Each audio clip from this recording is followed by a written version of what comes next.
I felt smart. I felt pretty. I felt like I belonged there. I felt really deserving of it. Because I know how hard I worked. Anytime I think I can't do something, like this should be proof that I can. Oh, hey girl. So I can explain. It is now 2 p.m. Hair, not done. I mean, we're getting there. I ended up having to leave to go to my laser appointment. And of course, that's at the mall. So then I ended up walking around the mall for 2 hours. In reflection, I think a lot of me dragging my feet to prepare for graduation is just me holding on to the past 4 years. I think like I just don't want to move on. Now that I'm understanding that, I'm kind of just like, okay, this is just a thing. You're gonna go tomorrow, you're gonna be proud of yourself, and you're gonna celebrate yourself because you did it, you finished. And there were times when I knew I had to, like it wasn't an option for me not to finish, but there were times where like things got scary. So yeah, I'm having a different perspective on the whole thing. Ooh, let me show you guys the flowers my boyfriend got me. These are so summery. I literally love the colors. It's giving dopamine.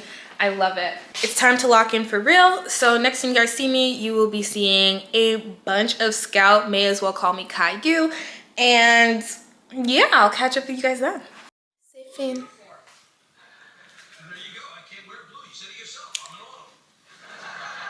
Just a little bit of hydration. A very quick time check. It is 4:44. Make a wish. But yeah, so that took 2 hours and 40 minutes. But we made it. It is officially graduation morning. I feel sick a little bit, but I don't know if that's like nerves. Like I didn't eat anything yesterday, like not a single piece of like food. I don't know exactly what video I'm filming anymore. Like I just keep picking up the camera, but like nothing is pretty cohesive. I officially made it to Kingston. I'm headed to the slush puppy place where my graduation is going to be taking place. Your girl is completely fitted. I'm so excited. I'm so ready to graduate. Now that like as soon as I saw like the Kingston sign on the highway, the exit, the excitement finally hit. I'm really glad that things turned around because like I didn't really know where I was going with this video because it's just been a lot of negativity. But I'm really excited and I can't wait to take photos, and I feel so pretty. And I feel like I look very different from when I first stepped foot in Kingston, and very different, but like in a good way. Yes. Okay. So when you go up on stage, you're gonna give that to the announcer. So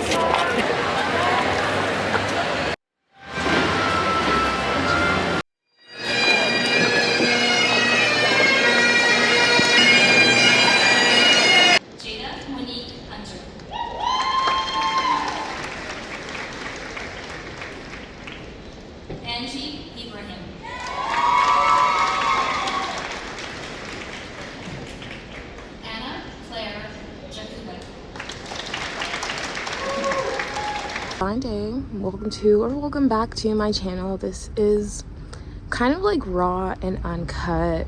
I've low-key been filming for a week and I haven't really had much to say. Really the main theme when we start going through the clips is it's literally just me dragging my feet to graduation because for some reason I just really did not want to go. It was supposed to be a get ready with me for graduation vlog, and I didn't want to go. I feel like maybe I didn't want to get ready because I didn't really want to actually have to sit and reflect on the past 4 years. Obviously, you guys know if you're on my channel, like I've been vlogging and I've been recording the past 4 years. There's so much symbolism in this degree for me. It's not just like the paper, it's also... Why am I crying? I've literally been crying like all week. It's like, it's more than just a piece of paper. Gosh, Jada, like pull yourself together, pull it together. Anyway, these are not even tears of like sadness, okay? I'm just emotional. Even in like high school, I shaved my head. And then in 12th grade, I decided I wanted locks. even like 12th grade was a really hard year for me too, because it was my first year back to school after COVID was hard. I just felt really lonely because like I didn't go to my home high school, so I didn't really have friends in my neighborhood. Even I was in an IB program and I felt really isolated because a lot of my friendships there were completely academic based. Like if we weren't talking about an assignment, those are probably people who wouldn't be talking to me at all. COVID happened and I just felt really lonely. Lots of walks, lots of reflecting, which I think was good for me at that time. So going into this degree, like I had just started my locks. My locks were so short, they were so small, and I knew like this is an investment in myself, because in 4 years when I have my graduation photos, I just knew when I started my locks, I just knew what I wanted to look like on my graduation day, and I looked like, I think I literally had like the best day of my life. The best day of my life because I felt smart, I felt pretty, I felt like I belonged there, I felt really deserving of it because I know how hard I worked academically, but like not even just academically, like mentally as well. I completely lost the plot in my first year of university. I like lost myself completely, like having wellness checks done on you in your dorm, and like I'm also on the other end of that because I also worked front desk, and like I know like when parents call and they're worried about their kids, and so like they call security and do a wellness check. Like it wasn't my parents who called the wellness check, it was like faculty around the school because nobody had seen me. And I think because I was so good at hiding like what my struggles were for myself, I was even better at hiding it from everybody else. And so in first year, like I was kind of just drowning out the noise of what was going on in my head with like partying. There was really no time for me to be left with my thoughts because it was parties, getting dressed up, doing my hair, posting a picture to like kind of portray the life that like I thought that what my life should look like at that time, and just like kind of maintaining a public image. So then winter first year, I decided like I'm not partying anymore. It's cold as hell and I'm not even of age, so I can't get into the clubs. I'm not going out anymore, and I think that was like the first time I was completely left with my thoughts. Don't even admit this often, but like things got so bad to the point where like I skipped an exam on purpose. I was so nervous for the exam. I was so certain I was gonna fail it that when it was like time for me to start getting ready and head to the exam, I went to bed. Like I just slept through it, and that was after already like 2 weeks of not going to classes, not leaving my dorm room, not even going to like grab food. I Instacarted myself like some snacks. I literally barricaded myself in my room for 2 weeks, and I didn't really reemerge until like some friends came and like got me. But then we like moved on to second year. I had a pretty good summer, also pretty alone. I didn't really venture out. I stayed in Kingston and got a full-time job, but it was kind of just like work because I still, again, like I wasn't really of age yet, so I wasn't clubbing. And then in second year I turned 20. I got a house with my friends. I was a little bit away from campus, so I was just a little bit more detached from that life, but then I didn't have a job. I took a break from working so I could focus on my academics because of how badly like I messed things up for myself in first year with like skipping exams and everything. So I decided, no, I'm not going to get a job. I'm going to focus on my education. But it was never the job that was like impacting my grades. It was me and my brain. Not getting a job just left me with more free time that I wasn't putting towards school. It was just more free time for me to sit in my room, lock myself in there, neglect myself, neglect my need, and kind of just wallow on everything negative that I think about myself, that I feel about myself. And I think at that point in my life, I had gotten to 8 anxiety attacks a day. 8 anxiety attacks a day, and I got a therapist. The therapist wasn't really for the anxiety because I think at that point too, I'd been so anxious for so long, I developed like an attachment to my anxiety. I didn't want to get rid of it because it was the only thing that I felt was familiar. Like it was the only thing that was certain. I was just like was going through this cycle where I just felt like I kept disappointing myself, like academically, financially, socially, like even with friends. Like, do I have enough friends? Do my friends that I do have, do they even like me? Do they like me enough? Am I pretty enough? If I'm not talking to a guy, like how can I know that? Like, so if I'm single right now, that must mean I'm ugly. And then I also like gained a bunch of weight because I didn't leave my house, and I was just sitting inside eating unhealthy food. I didn't take the time to cook for myself, eat any vegetables. So when I went into therapy, I posed it as like I just feel so disconnected from my peers. What's wrong with me? Like it was just basically me being like, there's something wrong with me, and there was nothing wrong with me. There was stuff wrong with me, but it was stuff that I was refusing to identify. So really, like it wasn't something a therapist could have helped me with. I got medicated, which did help me a lot. a lot. Like, if I didn't get medicated, I don't even know if I'd be here, because it allowed me to see that, like, I just thought, like, my life would be like that forever. Like, I just accepted it. So then when I got medicated and I saw, like, I don't wake up with, like, feeling like there's an elephant sitting on my chest. Like, I would wake up and spend the entire day just waiting for the ball to drop. Something bad is going to happen. My therapist called it impending doom. I had that every day.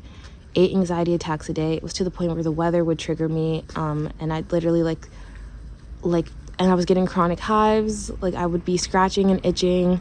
And then that just fed into it more, because I'm in public and I'm scratching and itching, having an anxiety attack. I cannot breathe. And I'm like, people are going to think I'm crazy. And even my therapist was like, out of all things for you to think when those things are happening, thinking what other people are thinking of you and how they're perceiving you in that moment is not the first thing that needs to be on your mind right now. What you should be thinking about is how, like, what is the cause of this anxiety attack, and how can I prevent this from happening again? But I was just more focused on, like, what are people going to think of me? And then so I was still going out, still getting pretty, still posting, even though, like, now I'm gaining weight, but, like, I can always post a selfie. Like, no one's going to know. And so then third year comes and I'm like, okay, like, it's getting a little bit hard to ignore the fact that I've gained weight now. My clothes don't fit. My grades didn't get any better from me doing that. So I got a part-time job working for Queens, and I was in residence. I think it also helped me give myself a lot of grace, because seeing, like I said, I was on the other end of the wellness checks and stuff, like, seeing how hard it can get for first year students, how hard it is to adjust, like, just seeing how many people, like, leave throughout the semester because, like, it's just not a right fit for them. And I was like, okay, like, so it's not like these things were happening to me for no reason. Other people are experiencing them too. And then I had the job, and my grades, like, magically start going up. I'm studying, I'm having a much better time. So at this point, I'm medicated, I have a job, and I'm giving myself more grace. Things are getting better for me. I actually ended up falling in love with research and women's health, because I was pre-med before that, and I was looking at myself as, like, no way I can be a doctor like this. I could barely show up for myself. I cannot show up for my patients.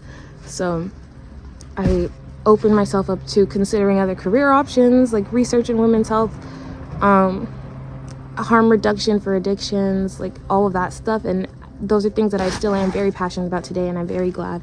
Sorry, I hope I'm not making you guys dizzy. I'm very glad that I discovered those passions for myself, and I'm going into a career now for that. But yeah, I was able to explore those. And then for fourth year, I also became president of African Caribbean Association. I started going to the gym. Like, life started becoming so much better. The grades were coming easier. Social life was coming easy. Like, these are things that I wanted for a really long time, and I was finally growing into them. And then with AXA, like, it gave me something to nurture and grow, and I felt like I was contributing meaningfully to not only my life but other people's lives. And then after third year, I brought my dog Marley to come live with me, and that also helped me tremendously with my mental health. Like, she's my little baby. And even on days where, like, I felt like I couldn't get out of bed and I couldn't brush my teeth and I couldn't shower and I couldn't eat or anything, like, I had Marley, and I needed to take Marley to walk. Marley needs to get up. Marley needs to go for walks. Marley needs to eat. So it helped me do better with myself as well. And then again, like, just continuing to reflect. I think I was still in a lot of denial at this point, but around this time as well, I, like, deleted my social media, which I had acknowledged was a huge problem for me with the comparison. Like, and it's not even like, some people, it's like the problem with social media is when you open the app and you compare yourself to other people. But for some reason, I feel like I was just in a competition, not only with everyone else, but myself. Like, I would go to a coffee shop, and the first thing in my mind would be like, oh, I need to take a picture of this so I could post it. Even though, like, knowing damn well I haven't left the house in a week, I haven't done anything productive in a week. I went to the coffee shop one time, I need to take a picture and post it so people think I'm normal. Fourth year, I feel like I felt so much more free. I've actually grown. I feel like I've actually grown, and I feel like I'm seeing the results and, like, what I'm doing and stuff. And, like, again, like, I was just worried I wouldn't get in anywhere, and I got into a program that I actually think pulls together all of my passions and my interests. And I just remember now 12th grade is 12th grade again, because my guidance counselor told me I wouldn't get into Queens University, and he told me I wouldn't get into health sciences, and that was, like, my dream school and my dream program. And I got in, and I got a full-ride scholarship. And so, like, I think, like, sometimes I forget, like, things do work out, and when they work out, it's a sign that, like, you're meant to be there. Hopefully I can use everything that I've learned in the past 4 years, not even just the book stuff I've learned, everything I learned about myself, because this was, like, really big for me. Like, even when I was younger and I used to think about my future, I couldn't really see past 20, because I was like, what could I possibly Like, if it's just gonna be like this hard every day, like, I don't want to even think about it. Like, I don't want to think about how life will be when I'm just gonna get older and I'm gonna have more problems to worry about, and things are just gonna get harder. But I really think that, like, this degree built my resilience a lot. And so now I feel like there's, like, anytime I think I can't do something, like, this should be proof that I can. That brings me to 4th year. I feel like I had a really amazing year. I've grown so well, and I've learned to do gratitude and gratefulness, and I'm really grateful to myself. I feel like it's been a long journey of, like, learning to love me, and I do love me, and I just have more like paper milestones down to, like, validate that. Even when I came back from university and I hung out with my high school friends, and they were like, out of everybody in the group, like, you've definitely changed the most, and, like, in a great way. And I was like, that just feels so validating, because I really thought for a long time, like, nothing's gonna fix me. I'm just broken, and, like, this is just how I'm gonna be forever. These are not tears of sadness. These are just tears of, like, relief, honestly, because things are really hard. I'm gonna allow myself now to be excited about the next step, which is midwifery for me, because I haven't even allowed myself to do that so far. Like, I got my acceptance, and I was like, okay, it's not real until I pass, like, the deadline to also accepted their offer. It's been 23 days since then. I've paid tuition. I've gone to my orientation, so it's really happening. I just feel like there's no way life is working out for me, but I know I deserve it. So yeah, this is so boo-hoo. Like, what the hell is wrong with me? Anyways, I'm gonna go inside and I'm gonna binge watch, like, literally the last 4 years of my life, and I'm gonna cry a lot more. And yeah, so if you're, like, subscribed to me, I want to thank you so much for, like, being here and, like, growing with me, and for, like, watching me grow into become the person that I didn't even know I could be, but I really am happy that I am. Yeah, okay, enough sappy stuff. This is so out of character for me. I'm so emotional about everything. Ugh. Yay, this is probably gonna be a thumbnail too, like, tears and sadness and happiness, tears of happiness, and moving on. And I just literally feel like a snake that's just shed their skin, and I'm so ready to walk away from, like, those bad memories, and I can't wait to hold on to the good ones. And yeah, okay, I'm gonna end the vlog here. Thank you guys again so much. Ugh, the tears, I can't. Anyways, bye. Class of 2026, the opening chapters of your life have been remarkable. It's time for you to create the rest of your story, and what a story it will be. We're all predicting a runaway bestseller. Our faith is strong in you. Thank you for choosing our university. You're part of the alumni family now, as Rupi said. Come back and visit us often. We can't wait to see what you will do next.